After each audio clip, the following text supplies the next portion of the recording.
Escuchan ustedes la continuación de la lectura del libro titulado El deseado de todas las gentes. Capítulo 45. Previsiones de la cruz.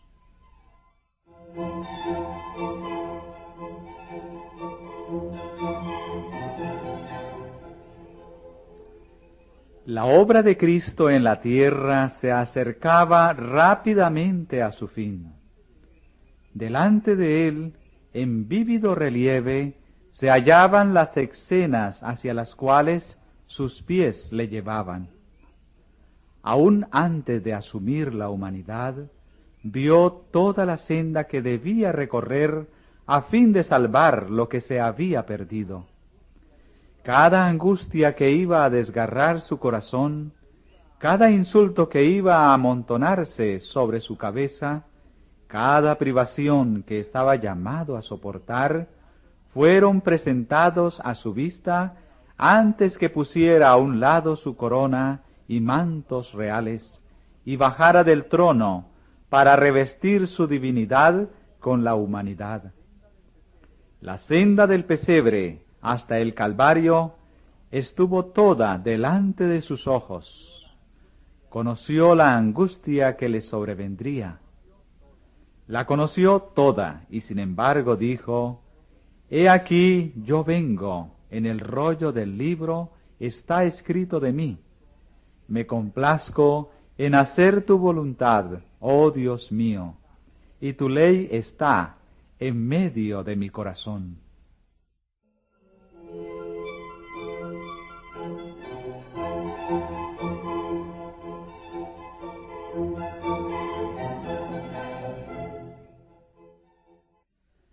Tuvo siempre presente el resultado de su misión. Su vida terrenal, tan llena de trabajo y abnegación, fue alegrada por la perspectiva de que no soportaría todas esas penurias en vano. Dando su vida por la de los hombres, haría volver el mundo a su lealtad a Dios, aunque primero debía recibir el bautismo de sangre. Aunque los pecados del mundo iban a abrumar su alma inocente, aunque la sombra de una desgracia indecible pesaba sobre él, por el gozo que le fue propuesto, decidió soportar la cruz y menospreció el oprobio.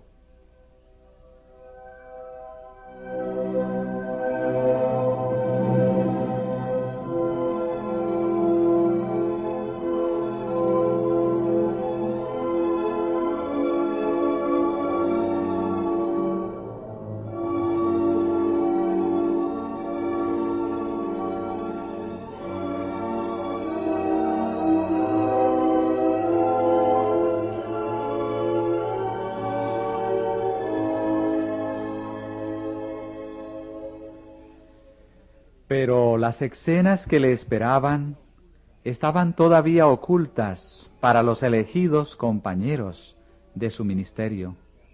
No obstante, se acercaba el tiempo en que deberían contemplar su agonía. Deberían ver a aquel a quien amaban y en quien confiaban entregado a sus enemigos y colgado de la cruz del Calvario.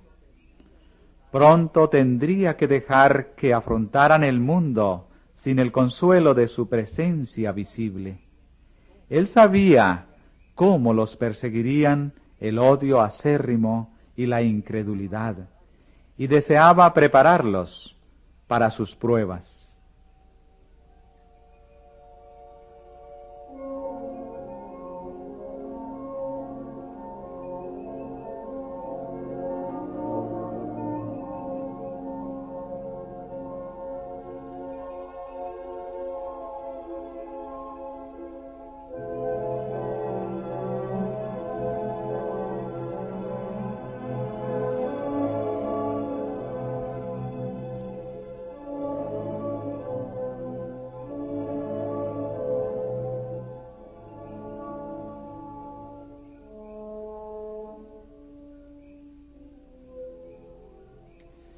Jesús y sus discípulos habían llegado a uno de los pueblos que rodeaban a Cesarea de Filipos. Estaban fuera de los límites de Galilea, en una región donde prevalecía la idolatría. Allí se encontraban los discípulos apartados de la influencia predominante del judaísmo y relacionados más íntimamente con el culto pagano. En derredor de sí veían representadas las formas de la superstición que existían en todas partes del mundo. Jesús deseaba que la contemplación de estas cosas los indujese a sentir su responsabilidad hacia los paganos. Durante su estada en dicha región, trató de sustraerse a la tarea de enseñar a la gente, a fin de dedicarse más plenamente a sus discípulos.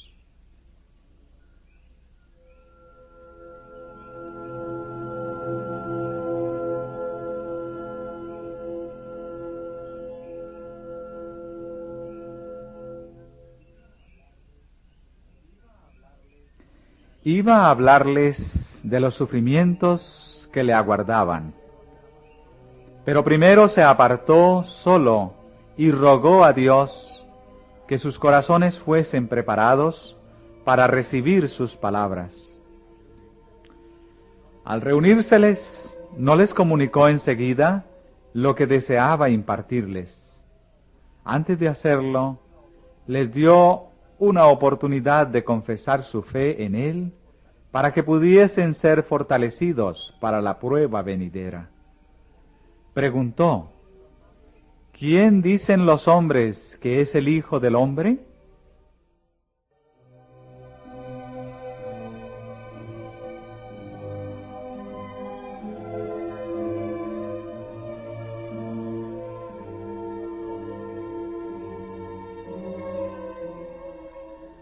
Con tristeza, los discípulos se vieron obligados a confesar que Israel no había sabido reconocer a su Mesías. En verdad, al ver sus milagros, algunos le habían declarado hijo de David. Las multitudes que habían sido alimentadas en Bethsaida habían deseado proclamarle rey de Israel. Muchos estaban listos para aceptarle como profeta, pero no creían que fuese el Mesías.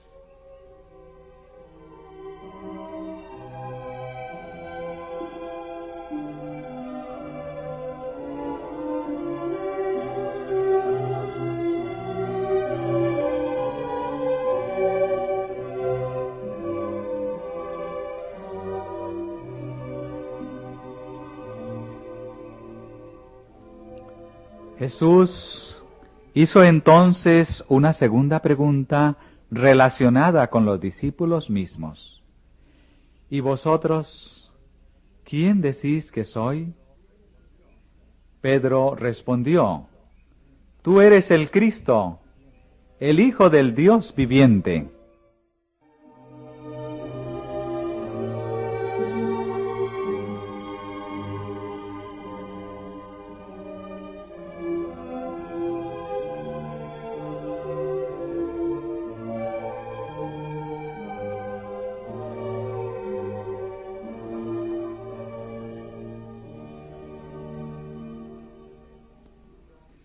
Desde el principio, Pedro había creído que Jesús era el Mesías. Muchos otros que habían sido convencidos por la predicación de Juan el Bautista y que habían aceptado a Cristo, empezaron a dudar en cuanto a la misión de Juan cuando fue encarcelado y ejecutado. Y ahora dudaban que Jesús fuese el Mesías a quien habían esperado tanto tiempo. Muchos de los discípulos que habían esperado ardientemente que Jesús ocupase el trono de David, le dejaron cuando percibieron que no tenía tal intención. Pero Pedro y sus compañeros no se desviaron de su fidelidad. El curso vacilante de aquellos que ayer le alababan y hoy le condenaban no destruyó la fe del verdadero seguidor del Salvador. Pedro declaró: Tú eres el Cristo, el Hijo del Dios viviente. Él no esperó que los honores regios coronasen a su Señor, sino que le aceptó en su humillación.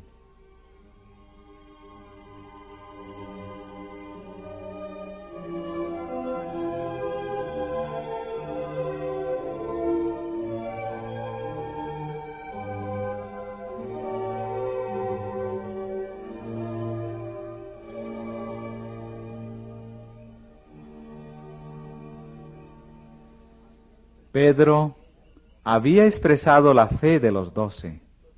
Sin embargo, los discípulos distaban mucho de comprender la misión de Cristo. La oposición y las mentiras de los sacerdotes y gobernantes, aun cuando no podían apartarlos de Cristo, les causaban gran perplejidad. Ellos no veían claramente el camino. La influencia de su primera educación, la enseñanza de los rabinos, el poder de la tradición, seguían intersectando su visión de la verdad. De vez en cuando resplandecían sobre ellos los preciosos rayos de luz de Jesús, mas con frecuencia eran como hombres que andaban a tientas en medio de las sombras. Pero en ese día, antes que fuesen puestos frente a frente con la gran prueba de su fe, el Espíritu Santo descansó sobre ellos con poder. Por un corto tiempo, sus ojos fueron apartados de las cosas que se ven para contemplar las que no se ven. Bajo el disfraz de la humanidad, discernieron la gloria del Hijo de Dios.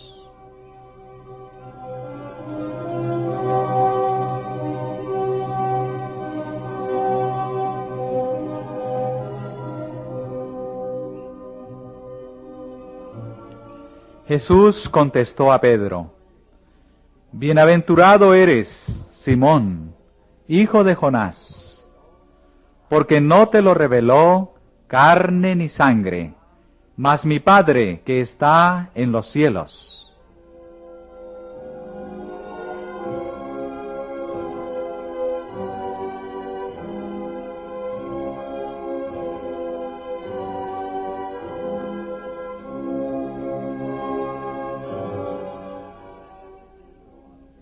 La verdad que Pedro había confesado es el fundamento de la fe del creyente. Es lo que Cristo mismo ha declarado ser vida eterna. Pero la posesión de este conocimiento no era motivo de engreimiento. No era por ninguna sabiduría o bondad propia de Pedro por lo que le había sido revelada esa verdad. Nunca puede la humanidad de por sí alcanzar un conocimiento de lo divino. Es más alto que los cielos. ¿Qué harás?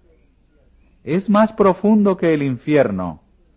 ¿Cómo lo conocerás? Únicamente el Espíritu de adopción puede revelarnos las cosas profundas de Dios, que ojo no vio, ni oído oyó, y que jamás entraron en pensamiento humano.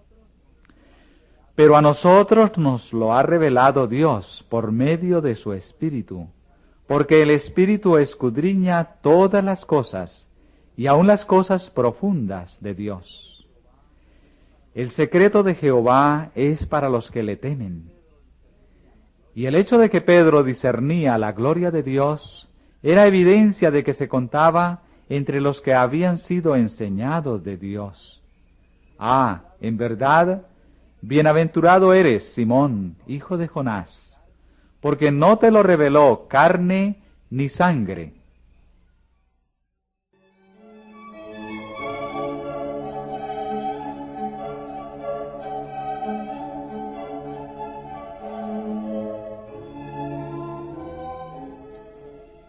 Jesús continuó: Mas yo también te digo que tú eres Pedro, y sobre esta piedra edificaré mi iglesia, y las puertas del infierno no prevalecerán contra ella. La palabra Pedro significa piedra, canto rodado. Pedro no era la roca sobre la cual se fundaría la iglesia. Las puertas del infierno prevalecieron contra él cuando negó a su Señor con imprecaciones y juramentos. La iglesia fue edificada sobre aquel contra quien las puertas del infierno no podían prevalecer.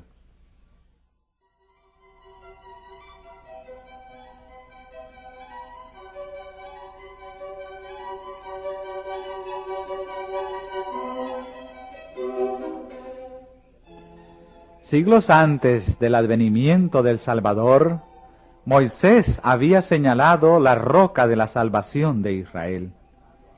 El salmista había cantado acerca de la roca de mi fortaleza. Isaías había escrito: por tanto, el Señor Jehová dice así: he aquí que yo fundo en Sión una piedra, piedra de fortaleza, de esquina, de precio, de cimiento estable. Pedro mismo, escribiendo por inspiración, aplica esta profecía a Jesús. Dice: si habéis gustado y probado que es bueno el Señor, allegándoos a Él como a piedra viva, rechazada en verdad de los hombres, mas para con Dios escogida y preciosa, vosotros también, como piedras vivas, sois edificados en un templo espiritual.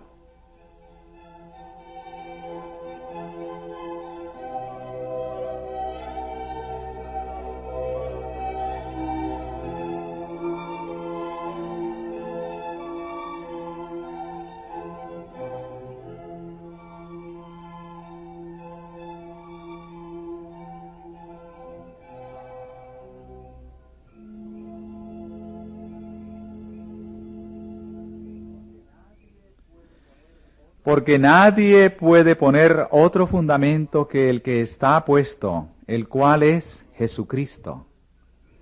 Sobre esta piedra, dijo Jesús, edificaré mi iglesia. En la presencia de Dios y de todos los seres celestiales, en la presencia del invisible ejército del infierno, Cristo fundó su iglesia sobre la roca viva. Esa roca es Él mismo, su propio cuerpo quebrantado y herido por nosotros. Contra la iglesia edificada sobre ese fundamento no prevalecerán las puertas del infierno.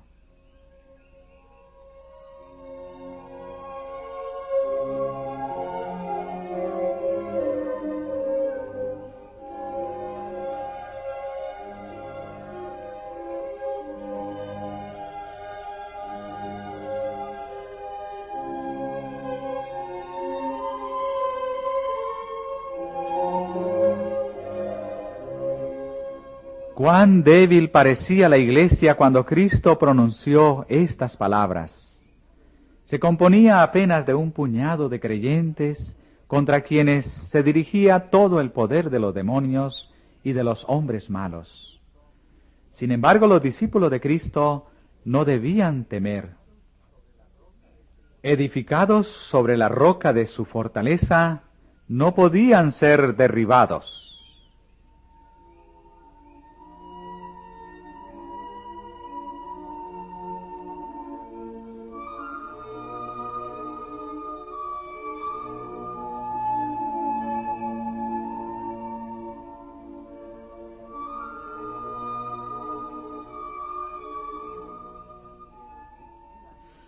Durante 6000 años, la fe ha edificado sobre Cristo. Durante 6000 años, las tempestades y los embates de la ira satánica han azotado la roca de nuestra salvación, pero ella sigue inconmovible.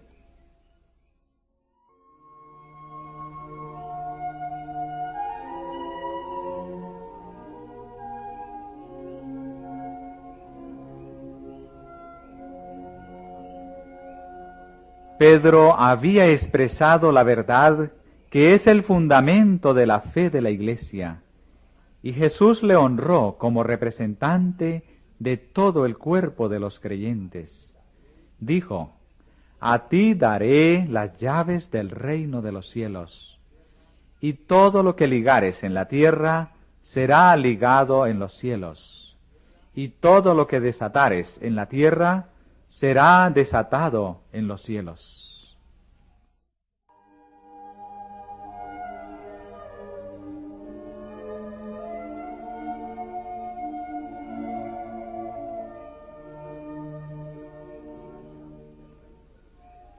Las llaves del reino de los cielos son las palabras de Cristo. Todas las palabras de la Santa Escritura son suyas y están incluidas en esa frase. Esas palabras tienen poder para abrir y cerrar el cielo. Declaran las condiciones bajo las cuales los hombres son recibidos o rechazados. Así la obra de aquellos que predican la palabra de Dios tiene sabor de vida para vida o de muerte para muerte.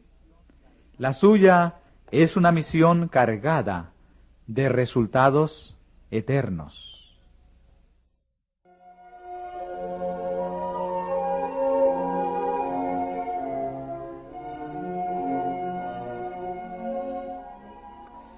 El Salvador no confió la obra del Evangelio a Pedro individualmente. En una ocasión ulterior, repitiendo las palabras que fueron dichas a Pedro, las aplicó directamente a la iglesia. Y lo mismo fue dicho en substancia también a los 12 como representantes del cuerpo de creyentes.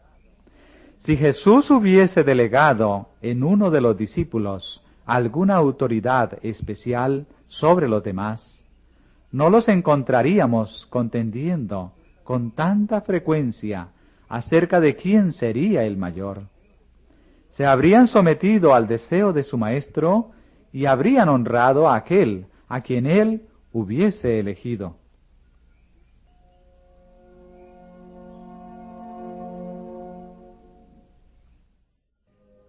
En vez de nombrar a uno como su cabeza, Cristo dijo de los discípulos: no querráis ser llamados rabí, ni seáis llamados maestros, porque uno es vuestro maestro, el Cristo.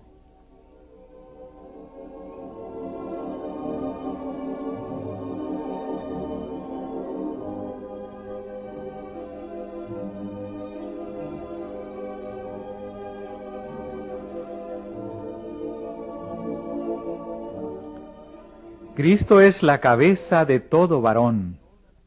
Dios, quien puso todas las cosas bajo los pies del Salvador, diólo por cabeza sobre todas las cosas a la Iglesia, la cual es su cuerpo, la plenitud de aquel que hinche todas las cosas en todos.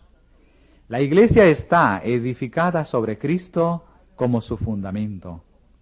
Ha de obedecer a Cristo como su cabeza. No debe depender del hombre, ni ser regida por el hombre. Muchos sostienen que una posición de confianza en la Iglesia les da autoridad para dictar lo que otros hombres deben creer y hacer. Dios no sanciona esta pretensión. El Salvador declara: todos vosotros sois hermanos. Todos están expuestos a la tentación y pueden errar. No podemos depender de ningún ser finito para ser guiados. La roca de la fe es la presencia viva de Cristo en la Iglesia.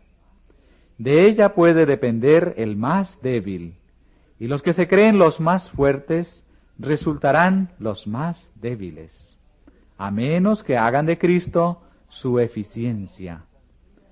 Maldito el varón que confía en el varón y pone carne por su brazo. El Señor es la roca cuya obra es perfecta. Bienaventurados todos los que confían en Él.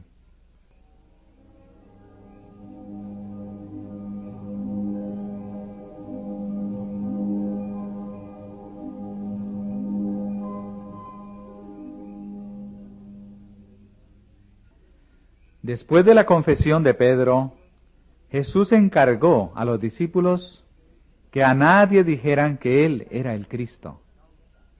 Este encargo fue hecho por causa de la resuelta oposición de los escribas y fariseos. Aún más, la gente y los discípulos mismos tenían un concepto tan falso del Mesías que el anunciar públicamente su venida no les daría una verdadera idea de su carácter o de su obra. Pero día tras día se estaba revelando a ellos como el Salvador, y así deseaba darles un verdadero concepto de sí como el Mesías.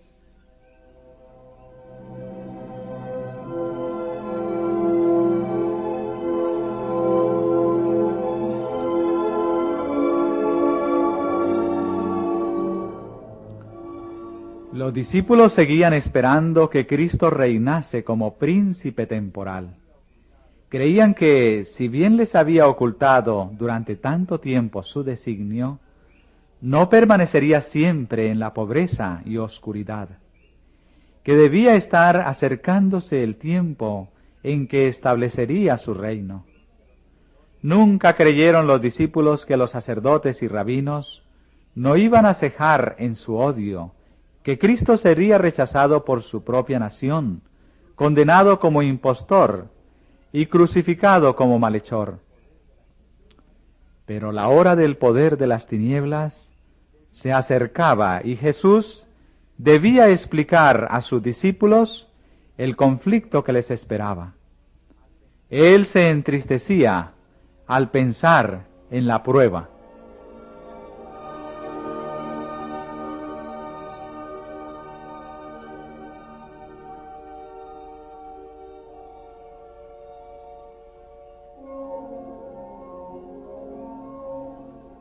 Hasta entonces había evitado darles a conocer cualquier cosa que se relacionase con sus sufrimientos y su muerte.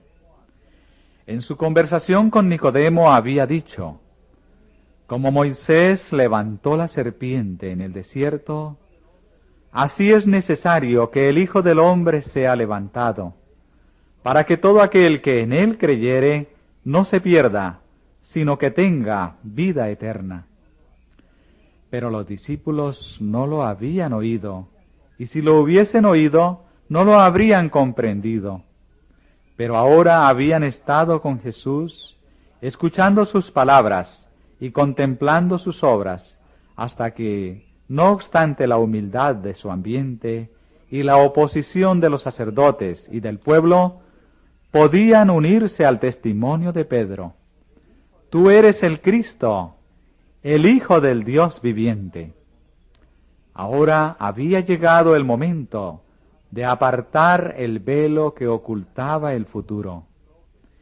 Desde aquel tiempo comenzó Jesús a declarar a sus discípulos que le convenía ir a Jerusalén y a padecer mucho de los ancianos y de los príncipes de los sacerdotes y de los escribas, y ser muerto y resucitar al tercer día.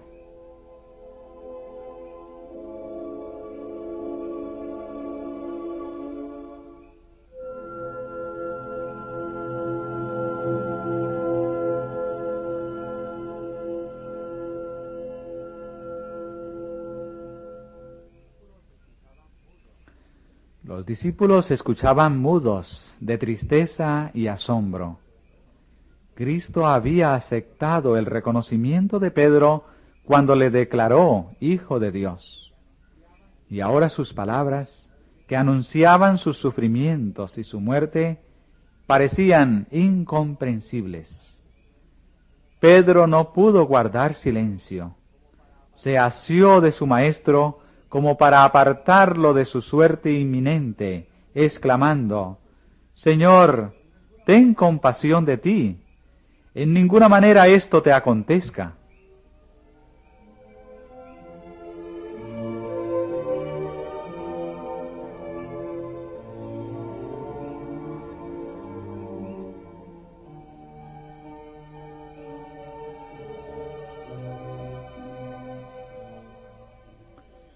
Pedro amaba a su Señor, pero Jesús no le elogió por manifestar así el deseo de escudarle del sufrimiento. Las palabras de Pedro no eran de naturaleza que fuesen de ayuda y solaz para Jesús en la gran prueba que le esperaba. No estaban en armonía con el misericordioso propósito de Dios hacia un mundo perdido, ni con la lección de abnegación que Jesús había venido a enseñar por su propio ejemplo. Pedro no deseaba ver la cruz en la obra de Cristo. La impresión que sus palabras hacían se oponía directamente a la que Jesús deseaba producir en la mente de sus seguidores. Y el Salvador fue movido a pronunciar una de las más severas reprensiones que jamás salieran de sus labios.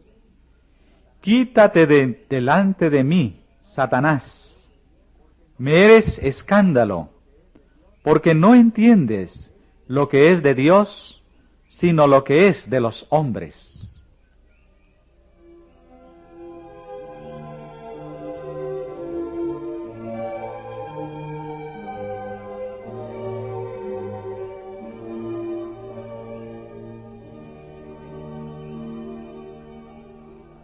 Satanás estaba tratando de desalentar a Jesús y apartarle de su misión. Y Pedro, en su amor ciego, estaba dando voz a la tentación. El príncipe del mal era el autor del pensamiento. Su instigación estaba detrás de aquella súplica impulsiva. En el desierto, Satanás había ofrecido a Cristo el dominio del mundo a condición de que abandonase la senda de la humillación y del sacrificio. Ahora estaba presentando la misma tentación al discípulo de Cristo. Estaba tratando de fijar la mirada de Pedro en la gloria terrenal, a fin de que no contemplase la cruz hacia la cual Jesús deseaba dirigir sus ojos. Por medio de Pedro, Satanás volvía a apremiar a Jesús con la tentación. Pero el Salvador no le hizo caso. Pensaba en su discípulo. Satanás se había interpuesto entre Pedro y su maestro, a fin de que el corazón del discípulo no fuese conmovido por la visión de la humillación de Cristo en su favor. Las palabras de Cristo fueron pronunciadas no a Pedro, sino a aquel que estaba tratando de separarle de su Redentor. «Quítate de delante de mí, Satanás. No te interpongas más entre mí y mi siervo errante. Déjame llegar cara a cara con Pedro, para que pueda revelarle el misterio de mi amor».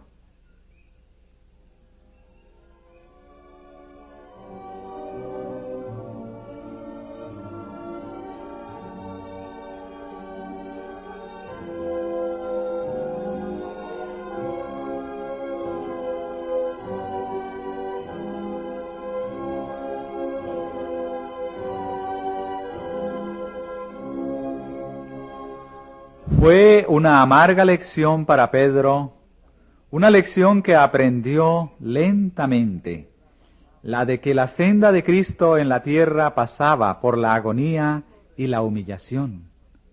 El discípulo rehuía la comunión con su Señor en el sufrimiento, pero en el calor del horno había de conocer su bendición.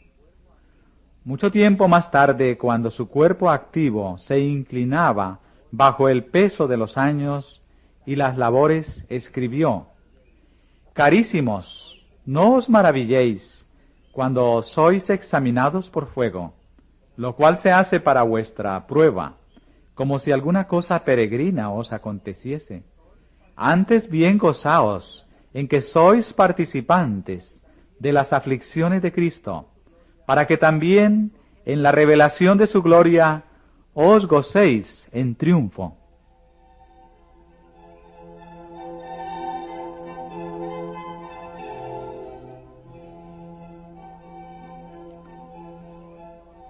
Jesús explicó entonces a sus discípulos que su propia vida de abnegación era un ejemplo de lo que debía ser la de ellos. Llamando a su derredor juntamente con sus discípulos a la gente que había permanecido cerca, dijo: Si alguno quiere venir en pos de mí, niéguese a sí mismo, y tome su cruz cada día, y sígame. La cruz iba asociada con el poder de Roma. Era el instrumento del suplicio mortal más cruel y humillante. Se obligaba a los más bajos criminales a que llevasen la cruz hasta el lugar de su ejecución. Y con frecuencia, cuando se la estaban por poner sobre los hombros, resistían con desesperada violencia hasta que quedaban dominados y se ataba sobre ellos el instrumento de tortura. Pero Jesús ordenaba a sus discípulos que tomaran la cruz para llevarla en pos de él. Para los discípulos, sus palabras, aunque vagamente comprendidas, señalaban su sumisión a la más acerba humillación, una sumisión hasta la muerte por causa de Cristo.